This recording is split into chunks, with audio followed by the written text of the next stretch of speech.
So good afternoon friends, welcome to my channel Edward wings. And आज हम इस video में बात करेंगे क्लास फोर्थ का इशू जो है जेकेएसएसबी का।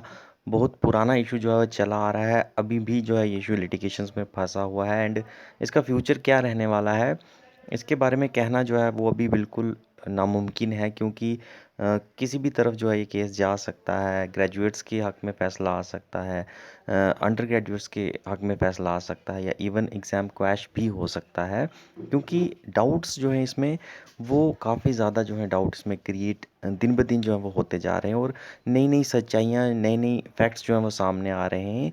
एंड आज हम बात करेंगे जो एक पार्शियलिटी की एलिगेशन लगाई जा रही थी, शुरू से ही लगाई जा रही है। इस रिक्रूटमेंट के स्टार्ट होने के बाद जब एग्ज़ाम होता है, एग्ज़ाम के बाद से ही ये एलिगेशंस लग रही हैं कि जो क्लास फोर्थ का एग्ज़ाम, जो नॉर्मल क्लास फोर्थ का एग्ज़ाम हुआ था, उसके जो रूल्स एंड रेगुलेशन है उसमें ग्रेजुएट्स जो है उनको बाहर जाने के लिए कहा जा रहा है। आपको पता है वार्निंग नोटिस भी जो है उनके लिए निकल गया है।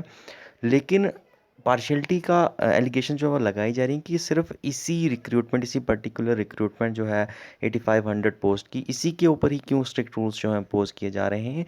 इससे पहले जो ऑफलाइन रिक्रूटमेंट्स होती थी जिसमें एग्ज़ाम नहीं होता था, उसमें ये रूल्स जो हैं बिल्कुल भी एप्लीकेबल नहीं थे। सेम एसआरओ था, वही एसआरओ आज भी लग रहा है क्लास फोर्थ के रिक्रूटमेंट के लिए।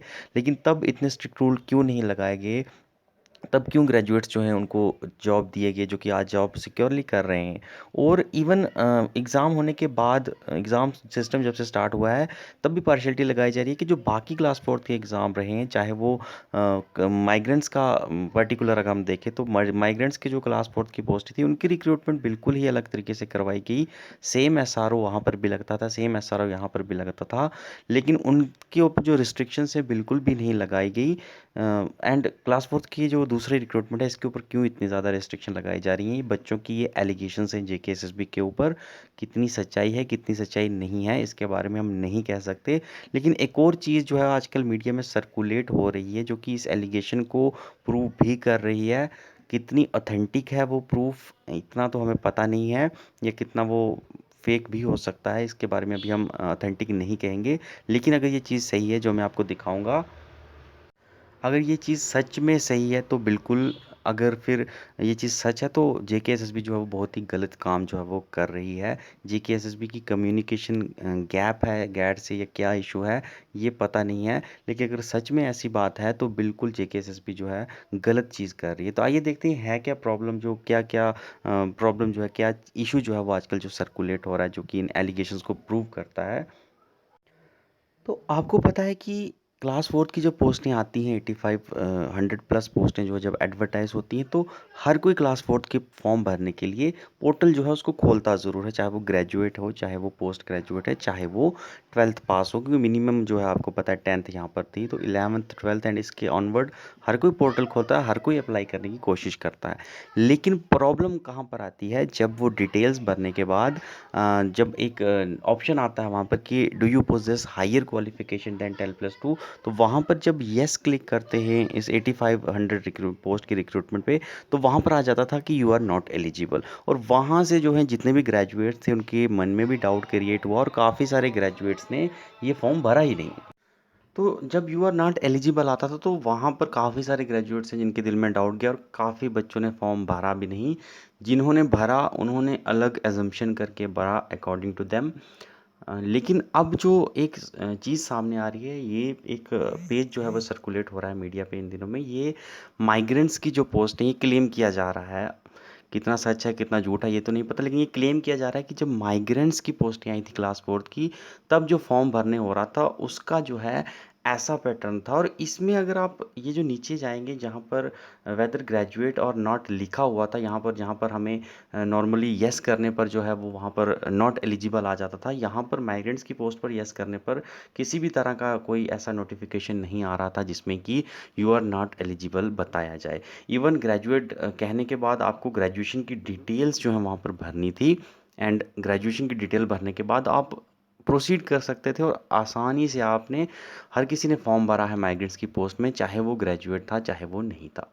तो अगर ये इशू सच में है, अगर वहाँ पर ग्रेजुएशन वालों को कोई भी ऐसा नोटिफिकेशन वहाँ पर नहीं मिला था कि you are not eligible, higher qualifications are not eligible, और 8500 पोस्ट की अगर जो रिक्रूटमेंट है उस पर जो है यू आर नॉट एलिजिबल का वहाँ पर एक ऑप्शन जेकेएसएसबी की तरफ से दिया गया था, तो ये बिल्कुल गलत बात जो है जेकेएसएसबी की तरफ से है।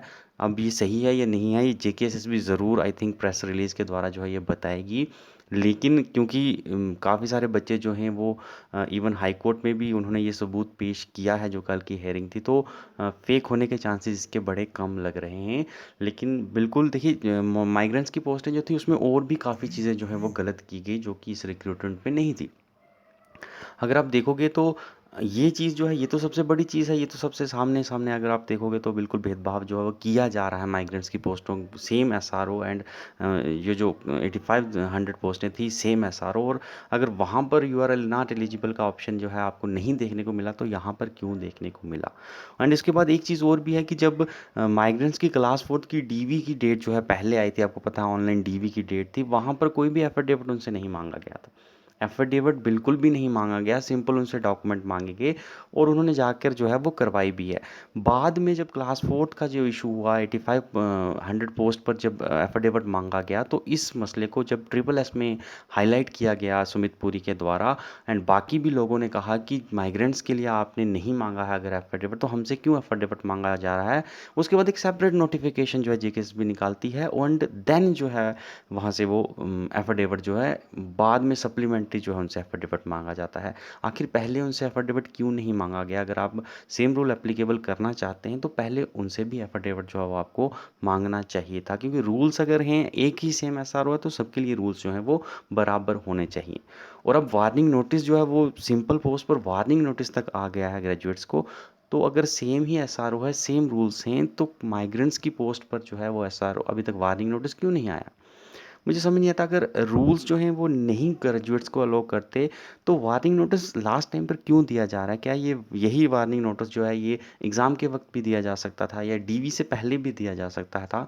आप एग्ज़ाम करवाते हो, आप फॉर्म्स लगाते हो, आप रेवेन्यू पूरा जनरेट करते हो, तब आप कुछ नहीं बोलते, तब आप कहते हो कि हम एक रिक्रूटमेंट बॉडी हैं, हमारा ये काम नहीं है रूल्स चेंज करना।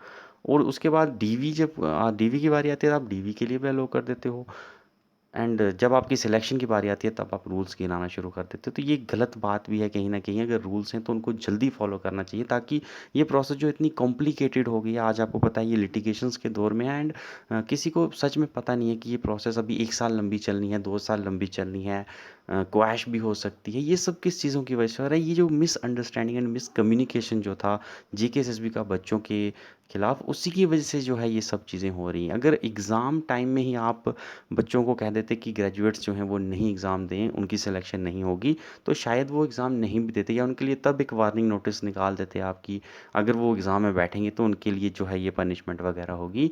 तो शायद वो एग्ज़ाम में बैठते ही नहीं, और एग्ज़ाम में ही नहीं बैठते तो मेरिट लिस्ट वैसे नहीं बनती, और आज मेरिट लिस्ट अगर ऐसी नहीं होती तो ये केस जो है ये लिटिगेशंस के दौर में नहीं जाता। और अगर आप वार्निंग नोटिस जो है कर रहे थे तो आपको माइग्रेंट्स के लिए पोस्टों के लिए भी करना चाहिए था, और बाकी जो पोस्ट हैं उनके लिए भी सेम रूल्स आपको एप्लीकेबल करने चाहिए। आप इक्वालिटी की बातें करते हो तो इक्वालिटी जो है वो ग्राउंड पर दिखनी भी चाहिए। तो ऐसी चीज़ें जो हैं ये सबूत, अगर ऐसे सबूत सामने आ रहे हैं तो ये तो इक्वालिटी को कहीं भी दर्शाते नहीं हैं। ये तो सामने की बात है। ये एक आम बच्चा भी देखकर जो है, एक लेमैन जो है, एक अनपढ़ इंसान भी अगर देखेगा तो उसको भी पता चलता है कि ये चीज़ जो है ये गलत हो रही है, ये सामने सामने पार्शियलिटी दिखाई जा रही है।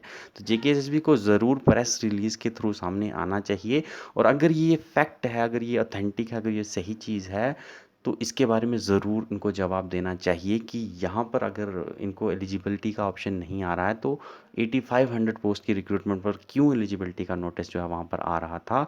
और एफिडेविट जो था जब ऑनलाइन माइग्रेशन की माइग्रेंट्स वालों की ऑनलाइन जब डीवी हुई क्लास फोर्थ की, तो पहले ही नोटिफिकेशन में उनसे क्यों एफिडेविट नहीं मांगा गया, बाद में क्यों उनके लिए एफिडेविट का इशू जो है वो क्रिएट किया गया, और वार्निंग नोटिस अभी तक उनके लिए क्यों नहीं आया है, जबकि उनकी डीवी की सेकंड लिस्ट भी अनाउंस हो गई है। तो ये चीज़ें ज़रूर जेकेएसएसबी को क्लियर करनी चाहिए। अगर ट्रांसपेरेंसी की बातें जेकेएसएसबी करती है तो ट्रांसपेरेंसी पूरे लेवल पर होनी चाहिए। तो आज की वीडियो में इतना ही है। आपके क्या सजेशन है ज़रूर कमेंट सेक्शन में बनाइए। कुछ लोग ज़रूर फेवर में होंगे, कुछ लोग अगेंस्ट भी होंगे, लेकिन ज़रूर आपके जो भी व्यूज़ हैं आप ज़रूर कमेंट सेक्शन में बताइएगा कि कैसे जो है इसको इम्प्रूव किया जा सकता है। तो आज की वीडियो में इतना ही है। बने रहिएगा हमारे चैनल के साथ, देखते रहिए एडवर्ड विंग्स।